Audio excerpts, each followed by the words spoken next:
Shalom. All praise to Yahweh Ba'Shem, Yahweh Shah Ba'Shem, Kakadash. Peace, salutations to the Akim out here pushing this truth, and the Aquatim and the sisters learning in silence, like the scriptures say. We get right into this Ishtar, if you will. Short, get straight to the point and get out. And I'm going to pull out the scriptures where every time the Hebrew people, every time the Israelites was celebrating Ishtar or Ashtoreth, the Most High punished us and or killed us, right? Because it has nothing to do with the Bible whatsoever, right? But we'll get right into that, right? Even if you go into, your Zondervan's Bible dictionary, it's going to let you know, right? And this is from the Christian historians. I like to use, their own historians, right? And it's letting you know, even in Acts 12 and 4, as y'all see here on the screen, it's letting you know that, hey, it's a mistranslation. That's not even supposed to be there. That's why Easter is not mentioned in the Bible, right?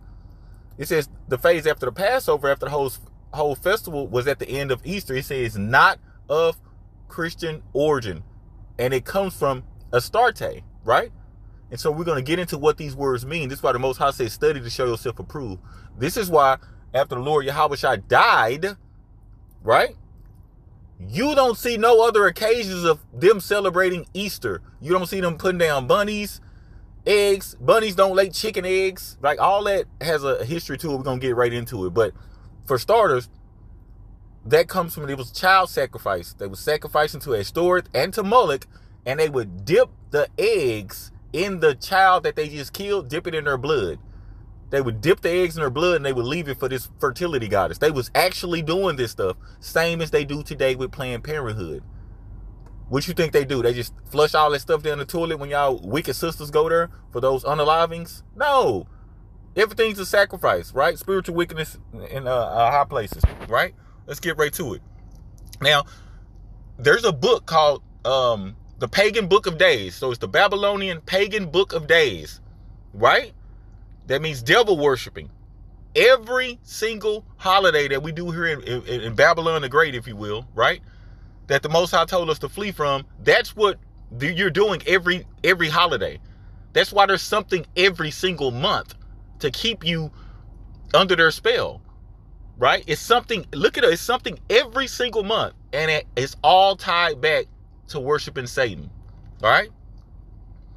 Right? I mean, y'all can read this. I ain't going to read through it, but it says, it does not take a genius to realize that Easter is the English pronunciation of the goddess Astarte or Ashtoreth, right? She's a goddess of sex, love, fertility, right?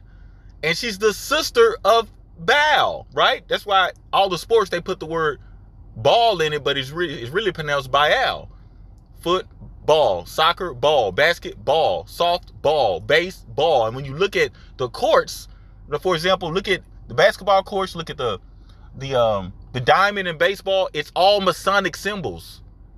They're controlling the game every time. Words hold power, okay? Right? Also known as Ishtar, the wife of Tammuz. The Most High got onto the Israelites for worshiping Tammuz and for doing Ishtar worship, okay? Right? So if you look at the bottom, I circled it in green so people understand. This is literally this is literally the translation. It's Easter, it's right? Estre or Astarte, and it goes back to Ashtoreth, right? And it goes back to Babylonian, right? It's all pagan. Matter of fact, didn't the Most High tell us to flee? We're in Babylon the Great. It would be all the abominations together in one cup. All the abominations. That's why it's in church, okay? Here it is. Here's another close-up of it, right? And we're going to get to where the Most High, and I like to go to where a lot of people try to use Solomon and all his wives and try to say, look, you ain't supposed to have all these wives. No. It wasn't the fact that Solomon had multiple wives and concubines. First off, it wasn't his wives. It was the concubines. It was the strange women that got Solomon in trouble. And I'm going to go break that down because the Most High said we was worshiping Easter. We started doing what everybody doing today. Easter bunnies, eggs, Easter Sunday. That's why it's on Sunday. And the Most High lit us up. Right? Matter of fact, let me get right into that. Right? Right, look at this, Jeremiah chapter 7. This is another time where the Most High got onto this. Right? Worshiping the Queen Mother of Heaven. Right? wife of Tammuz, etc., right? Sister of Baal. So this is what we get into. So Jeremiah chapter 7 and 18. Matter of fact, let me just get right to that. Hold on. Let me just get right to it because I got it up. Because I want to get the context, right? This is why we need to not have our feelings attached when we're going over the scriptures. When people are doing certain things or certain judgment comes about, or people stuck overseas during the war, the Most High tells us, now don't pray for them. I'm not even going to hear it. Everything is judgment. He's not, I don't want to hear it, right? Let's look at Jeremiah chapter 7. We'll go to verse 16. Therefore, pray not for this people, neither lift up a cry nor prayer for them. This was everybody that was celebrating but what you would call Mother's Day and Ishtar. He came and told the Israelites, say, hey, I'm finna slap a judgment on them. I don't want to hear no cries, no sniffs, and well, buddy, it's just for the kids. The Most High giving us a warning saying, I don't want to hear it. That's what he's saying. Neither lift up cry nor prayer for them, neither make intercession to me, for I will not hear you. Meaning, I ain't even finna hear your prayers. I don't want to hear it. Right? And look at verse 17. So he's saying, see what they look at what they doing, Jeremiah. Come here, you and Ezekiel, come here. Look at what they doing in the streets in the city of Jerusalem. Look at them over there coloring the dying eggs, hiding it up under trees, running around and clown outfits and loud color uniform. Look at what they doing. That's what the Most High is doing. And he describing it. Okay, right? See thou not what they do in the cities of Judah and in the streets of Jerusalem. He's saying, you see what they doing? Then he gonna describe what the women and the men be doing. The men be outside barbecuing and the women be in the house, what? Making them hot cross buns. Those hot cake cross buns on Good Friday. This is what they was doing. The children gather wood and the fathers kindle the fire. Daddy outside on there with the ribs and pork ribs and all that, right? And the fathers kindle the fire and the women knead their dough. They're in there making cakes to make cakes to the Queen of Heaven to pour out drink offerings unto other gods. They was doing this 1,500 years before the Lord was born. How does that have Ishtar, Ashtoreth? How does that have anything to do with anything righteous?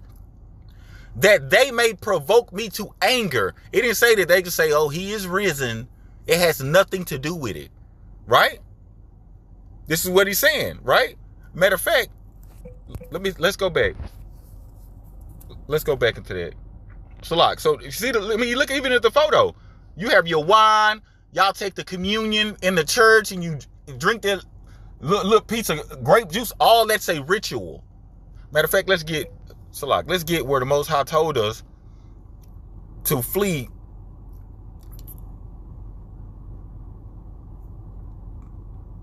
To flee everything like that in Babylon. Okay, yeah, here we go. Revelations 8:18. We start right there at verse 2. And he cried mightily with a strong voice, saying, Babylon the great is fallen. It's fallen, and it became the habitation of devils, and the hole of every foul spirit, and a cage of every unclean, hateful bird. Right? Now, he's going to tell us to look, this is what they're doing.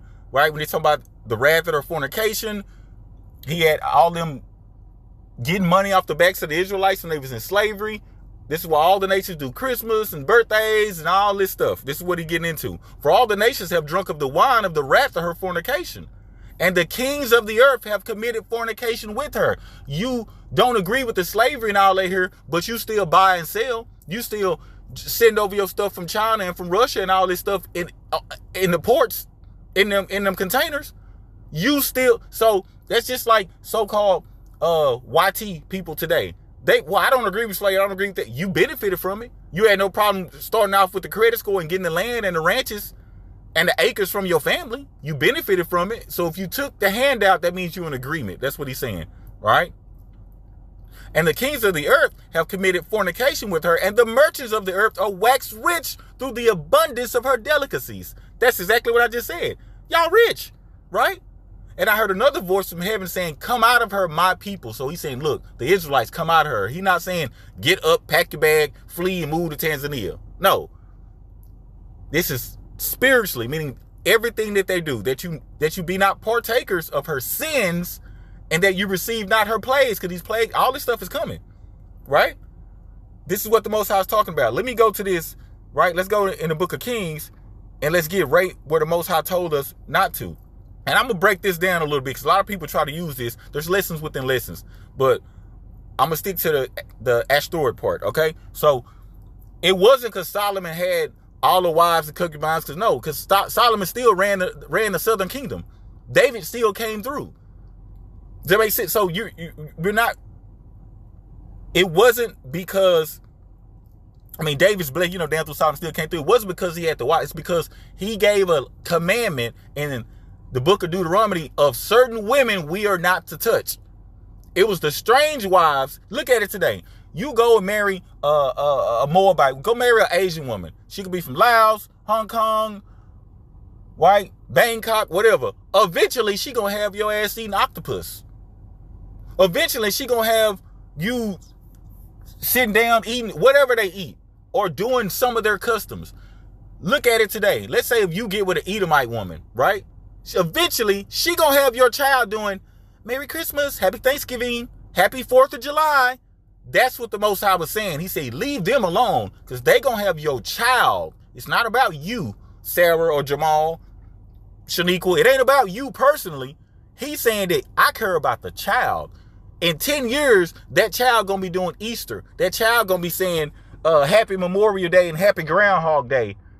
And I'm gonna punish you for it. Matter of fact, I'm gonna get that. Matter of fact, let's get it now before I get into that. Because that got context on it. See, look, these are the warnings, right? Deuteronomy chapter 7, right? Let me get there. Verse 6. Hold on, he said, and neither go into them. Hold on, stand by. Oh, here it is right here. Right. So verse 1, for time's sake, verse 1 through 3, right? So when we look at verse 1, he names some of the nations of the women we're not supposed to touch, right? Verse 2, right? I want y'all to go through and read this. It's homework time, right? The Most High just saying, look, make no covenant with them, right? Show no mercy unto them, etc. But verse 3 is what I want to get at. He said, neither shall you make marriages with them. Your daughter you shall not give your daughter to their son, nor his daughter you shouldn't take. In other words, he's saying, and vice versa, right? Male nor female. Now here's the important part. Verse 4, Deuteronomy chapter 7, verse 4. For they, meaning these other nations who I just told you not to touch, will turn away your son from following me. They're going to be calling on white Zeus, Jebus. They're going to be praying to Allah. All of that instead of calling on me. That's what he's saying. They're going to turn your son away from following me that they may serve other gods. Right? So will the anger of Yahweh be kindled against you? And I'm going to destroy you suddenly. Because it's your fault. I'm telling you who not to touch. I didn't say you couldn't go mess with the little Mexican girl down the street. Look at it today's time. There's certain women, for the men, that he said, don't mess with them, bro. Look, you can have her, you can have Shaniqua, you can have her, that one, Rosalinda, whoever. But these ones, leave them alone. And this is what got Solomon in trouble, right? Let's get back to it. 1 Kings 11 and verse 1. But King Solomon, he loved many strange women, right? Now, they're going to loop it all together, but it's the strange women. Together with the daughter of Pharaoh, women of the Moabites, the Ammonites, the Edomites, right? The Zidonians and the Hittites. Of the nations concerning which Yahweh said to the children of Israel, you shall not go into them. That's what we just read. Now, here's the Ashtoreth part that comes up. I want to get right to it, right? Here it is right here, right? For it came to pass, I'm going to start at verse 4. 1 Kings 11, verse 4. For it came to pass, when Solomon was old, that his wives turned away his heart after other gods. But which wives? We're going to get to it, right? This one's Shaniqua and Keisha and them. Watch. And his heart was not perfect with Yahweh, as was the heart of David his father, right? Because David's daddy, of course. For Solomon went after Ashtoreth. That's Ishtar, the goddess of the Zidonians, right? And after Milcom, the abominations of the Ammonites. This is what happened, right? Now, I'm gonna skip down, right? For time's sake, right? Verse 7. Then did Solomon build a high place for Chemosh, right? So when you get to pillow talking and stuff, right? Well, baby, just go on, let us do this. Well, we're not going to really celebrate Christmas, but let us just decorate the house. It starts off little and then it explodes. The Most High just say, man, just leave them alone altogether. The abomination of Moab in the hill that is before Jerusalem and for Moloch. So that Ashtoreth and Moloch stuff go together, because Moloch is the child sacrifice, right? Ashtoreth, after they sacrifice the child, they dip it in the blood for fertility and they offer it up to her. The abomination of the children of Ammon. Now here it is.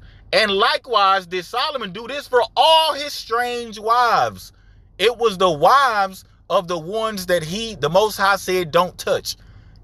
It wasn't that he had multiple wives. It's just because I said you can, I'm just name names. I said you can mess with that Canadian girl, that Mexican girl. You can mess with that girl from Texas, from Florida, from New York. But don't mess with that girl from Wyoming. Don't mess with that girl from Montana.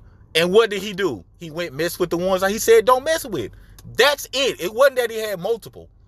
Because they all had multiple wives after that. This ain't about multiple wives, but this is about Ashtoreth. Right?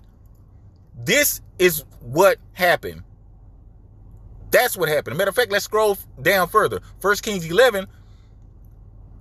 Right here. We'll start at verse 31. So the Most High didn't kill Solomon or nothing like that. So he just took the northern kingdom out of his hand and he just gave it over. Solomon still was the king of the southern kingdom. So and he still had his wives. So it was nothing to do, but he had to get rid of the strange ones.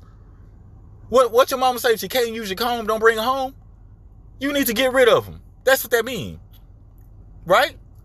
And he said unto Jeroboam, take thee 10 pieces, the northern kingdom. Right? Thus said Yahweh, right? Behold, I will rend the kingdom out of the hand of Solomon, and I'm going to give you the 10 tribes. He gave the other ones. Solomon still had the other ones. Right? But he shall have one tribe for my servant David's sake, right? Judah, Levi, of course, Levi scattered within all of them, Benjamin, of course, right? And for Jerusalem's sake, the city which I have chosen out of all the tribes of Israel. Now watch. Here's why. He repeated himself. Here's why I did it. It had nothing to do with him having multiple wives. It's because he went and messed with the ones I said do not touch. Because they have forsaken me and worship Ishtar, Ashtoreth, Ishtar. He repeated himself again and said, this is why I'm doing that. It ain't got nothing to do with who you laying with. I told you don't go over there and mess with them over there eating octopus and calamari and stuff. Right? That's what he's saying. He's saying, I told you not to go over there and not mess with them, right? That's what it is right there. Okay? It had to do because we was worshiping Ashtoreth. That's what it had to do with. Right? Matter of fact, there's another one. Let me get that one. There's another one. There's another one where there's another one up in here. Where the Most High went over that. Salat. Oh, there it is right there. I do 11 and 11, right? 1 Kings 11 and 11. Wherefore Yahweh said unto Solomon, for as much as this is done of thee, so as much as you done, right? And you have not kept my covenant and my statutes, right? So there's statutes, commandments, covenants, ordinances, just like you have today. You have city ordinances, you have no loitering, right? You have laws, you have certain bylaws. Where do you think they get this from the Most High, right? He said, which I have commanded thee, I will surely rend the kingdom from thee, and I will give it to the servant. That's why. Because what was that covenant? Let's get it. This is why this still matters. What was the covenant? Deuteronomy 7 and 3. Neither shalt thou make marriages with them. Thy daughter thou shalt not give unto his son, nor his daughter shall you take unto your son. That's why. For they will turn away your son from following me. Go out and look at the world today. I don't know. Patrick Mahomes, Dak Prescott, all of them. Go out and look today, and you look at what they gonna have their child doing. Look at young Jeezy. That's the perfect example right there. Look at young Jeezy and look what he going through. And look at what she was trying to do to his daughter. Have her thinking she didn't even give her gender neutral. She don't have a gender. That's what the Most High is talking about. He wasn't supposed to be with her because she's a Moabite. That's why, right? And this goes back to Ashtoreth. This goes right back to this. Ishtar, Ashtoreth, Astarte. All right? So with that, hopefully you brothers, few sisters have been edified. Shalom.